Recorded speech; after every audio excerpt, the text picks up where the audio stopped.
आदाब, मैं हूं मुमताज आलम रिजवी और मैं बात करूंगा इस वक्त ईरान और अमेरिका की। जी हां, अमेरिका ने ये कहा है, अमेरिका के जो प्रेसिडेंट है डोनाल्ड ट्रंप, उन्होंने कहा है कि उन्होंने जो प्रपोजल भेजा है उस पे ईरान तेजी से काम करे न्यूक्लियर के मामले में और अपना फैसला सुनाए। वहीं दूसरी जानिब ईरान ने ये कहा है कि हमें कोई प्रपोजल नहीं मिला और ईरान ये बिल्कुल साफ साफ ईरान ने कहा कि हमारा जो मकसद है, हमारा जो हदफ है, हमारा जो उसूल है, हम उस पे कायम रहेंगे और इनरिचमेंट पे हम कोई समझौता नहीं करेंगे। ईरान ने बिल्कुल क्लियर कट कह दिया।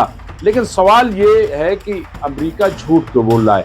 अमेरिका बार बार जो न्यूक्लियर प्लांट है, जो न्यूक्लियर प्रोग्राम है ईरान का, उसको क्यों इतना फोकस कर रहा है और उसके नाम पर ये अरब ममालिक को क्यों खौफजदा कर रहा है? क्यों गलत बयानी से काम अमेरिका ने लिया, खास तौर से डोनाल्ड ट्रंप ने जब वो 3 दिन के दौरे पर थे? ये तमाम ऐसे सवालात हैं जिससे ऐसा लग रहा है कि अमेरिका घबराया हुआ है, अमेरिका बेबस हो रहा है, लेकिन दुनिया के सामने अपने आप को एक ताकतवर मुल्क दिखाने के लिए ऐसा कर रहा है। हालांकि यमनियों ने जिस तरह से भगाया है और वॉरशिप लेकर के अमेरिका भागा है, उसके बाद पिक्चर बिल्कुल क्लियर हो गई है। लेकिन ये इतना ज्यादा झूठ और प्रोपगंडा आखिर अमेरिका ईरान को लेकर के क्यों कर रहा है, जबकि उसकी गोद जो है फिलिस्तीन में फंसी हुई है? मैं आपको बता रहा हूं। तो इस पर हमने शौकत भारती साहब से खास तौर से इस पर बात की कि ये क्यों अमेरिका ऐसा कर रहा है और ईरान का जो जवाब है वो आप कैसे देखते हैं, क्योंकि बहुत सख्त ईरान ने जवाब दिया है। तो सुनिए शौकत भारती साहब ने इस पर क्या कहा। शौकत भारती साहब, बहुत बहुत खैर मकदम है, इस्तकबाल है। सबसे पहला सवाल और बड़ी खबर जो आ रही है वो ये कि डोनाल्ड ट्रंप एक तरफ ये कह रहे हैं कि साहब हमने प्रपोजल भेजा है, ईरान उस पर कार्रवाई करे। ईरान का ये कहना है कि हमें कोई प्रपोजल ही नहीं मिला है। ये मिसअंडरस्टैंडिंग है या प्रोपगंडा चला रहा है अमेरिका, झूठ बोल रहा है अमेरिका, है क्या? हालांकि ईरान ने न्यूक्लियर मामले में, अभी मैंने बताया, बिल्कुल क्लियर कट ईरान ने कह दिया है कि अमेरिका के साथ मुज़ाकरात में यूरेनियम की अफजूदगी पर कोई समझौता हम नहीं करने वाले, बिल्कुल क्लियर कट। क्या कहेंगे शौकत भारती साहब इससे? और फिर इससे बड़ी अपडेट है जिस पर हम बात करेंगे। शौकत भारती, पहले इस पे देखिए, ये जो ट्रंप है ये गलत बयानी से काम ले रहे हैं और आज जो है अब्बास अरागची ने इनको बहुत सख्त जवाब दिया है और वो भी जवाब इस्तांबुल में दिया है, टर्की के अंदर। जो इन्होंने जाकर क्या नाम है सऊदी अरब से कहा था, उसका जवाब उन्होंने टर्की के अंदर बैठकर दिया, जबकि वहां पर यूरोप के कंट्रीज के साथ जो है इस इशू के ऊपर बातचीत चल रही है। उन्होंने कहा कि अमेरिका ने जिस तरह की जबान का इस्तेमाल किया है, जिस तरह की धमकी की बातचीत की है, अगर उनके पास ताकत होती तो ये सब कर चुके होते। और हम पूरी तरीके से तैयार हैं, इसलिए हम साफ साफ इनको बता रहे हैं कि न्यूक्लियर इनरिचमेंट पर किसी तरह की कोई बात नहीं होगी। और ये झूठ बोल रहे हैं कि इन्होंने कोई प्रपोजल भेजा है।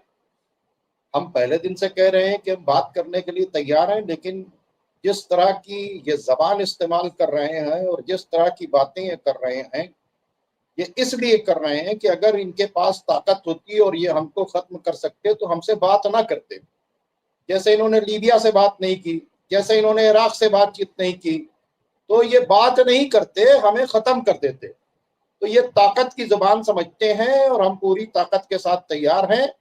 रह गई बातचीत है कि हम बात भी करेंगे, लेकिन न्यूक्लियर इनरिचमेंट के ऊपर हमारी किसी तरह की कोई बातचीत नहीं होगी। तो एक तरह से जो मिडिल ईस्ट में जो कुछ बोल के गए थे वो ईरान ने उसको टर्की के अंदर, जबकि टर्की भी अमेरिका का बहुत खास है और अमेरिका उनको क्या नाम है F-35 भी देने के लिए तैयार हैं। और अमेरिका के ही कहने से इन्होंने बशर असद की हुकूमत को गिराकर अमेरिका को बहुत खुश किया था, क्योंकि 2011 से अमेरिका चाहता था कि बशर असद की सीरिया की हुकूमत गिर जाए और हमारी टाइप की कोई हुकूमत आ जाए, और उसमें सबसे बड़ा रोल अगर किसी ने किया है तो टर्की ने।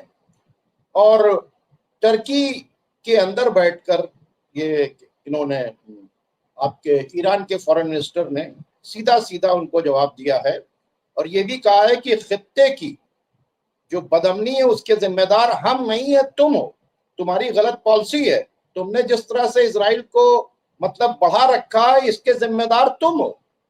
तो ये जवाब देकर उन्होंने बता दिया कि वो डरते और दबते नहीं हैं, वो अपने टर्म्स के ऊपर बातचीत करेंगे। और उन्होंने ये भी साबित कर दिया कि अमेरिका झूठ बोल रहा है।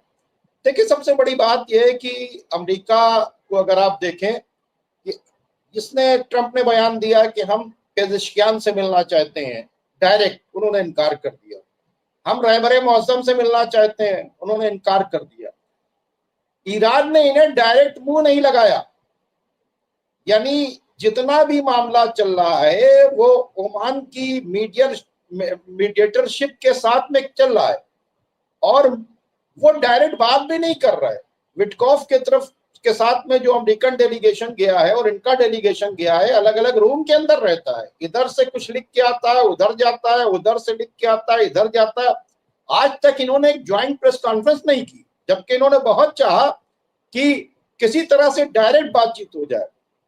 तो ईरान ने आज बहुत ही क्लियर कट एक मैसेज दे दिया कि वो मतलब बात तो करने के लिए तैयार है इज्जत के साथ। और उसने ये भी बता दिया कि अमेरिका ताकत की जबान समझता है।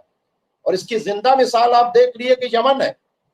यमन को इन्होंने पूरी तरीके से दबाने की कोशिश की, लेकिन ये दबा नहीं पाए। और जब यमन ने इनके वॉरशिप्स के ऊपर अटैक करना शुरू किया तो ये फौरन जो है अपने वॉरशिप्स को निकालने के लिए पूरा एग्रीमेंट करने लगे कि भाई हमसे मतलब नहीं। और अब ये रिपोर्ट्स आ रही है कि वो वॉरशिप्स वहां से निकल कर जा रहे हैं।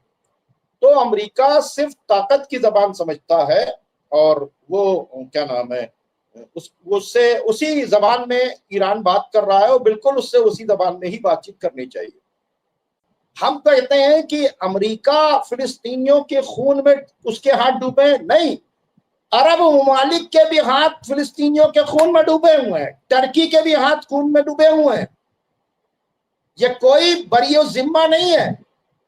ये सब मैं तो कहता हूं, ये सब मैं इनको यहूद और नसारा में शामिल मानता हूं। मैं बार बार आपसे कहता हूं, और ये मैं नहीं कह रहा हूं, कुरान ने इनको यहूद और पता नहीं कैसा मुसलमान है जो इन्हें मुसलमान समझ रहा है। हकीकत में कुरान की रोशनी में ये यहूद और नसारा को सरपरस्त बनाने वाले उन्हीं में शामिल है। ये आपके साथ नहीं होंगे, ये फिलिस्तीन के साथ नहीं होंगे, ये बैतुल मुकद्दस के साथ नहीं होंगे। खुदा न खास्ता खाने काबा के ऊपर भी हमला हो जाए तो भी ये साथ नहीं खड़े होंगे। ये कहाँ खड़े होंगे? ये उन्हीं के साथ खड़े होंगे। ये कुरान ने कहा है कि यहूद और नसारा को सरपरस्त न बनाओ, ये उन्हीं में है, ये उन्हीं के अंदर लोग हैं। तो ये जो खेल है इसको आप समझ लीजिए और इसके अंदर कोई शक की बातचीत नहीं है। हाँ, अब अगर अरब ममालिक में रिवोल्ट आ जाए, जैसे टर्की के अंदर रिवोल्ट हुआ था, पब्लिक जो है रिवोल्ट कर दे, मिस्र की पब्लिक रिवोल्ट कर दे, जॉर्डन की पब्लिक रिवोल्ट कर दे, तब ही कुछ काम बन पाएगा। अब रिवोल्ट का वक्त है पब्लिक के।